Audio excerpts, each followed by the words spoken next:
নমস্কার, আজকে আমাদের টপিক অফ ডিসকাশন প্রস্টেট ও তার সমস্যা। অনেকেরই ধারণা, অনেকেই বলেন বয়স সমস্যা আমার প্রস্টেট হয়েছে। প্রস্টেট ওরম হয় না। প্রস্টেট বেসিক্যালি একটা ছোট গ্রন্থি, একটা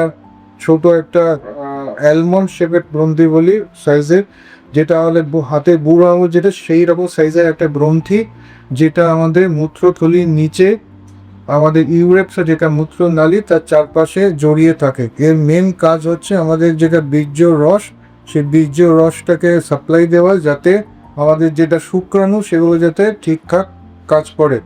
যত বয়স বাড়ে আস্তে আস্তে এটা বাড়তে থাকে। এই বাড়ার কিছু কারণ থাকে, যেমন কিছু গ্রোথ ফ্যাক্টরসের এদিক হয়, কিছু হরমোনাল চেঞ্জেস হয়, অনেকে ফ্যামিলিগত কারণে প্রস্টেট বড় হয়, সেগুলো থেকে প্রস্টেট আস্তে আস্তে বড় হতে থাকে, আর এর জন্য এই সিমটমসগুলো শুরু হতে থাকে।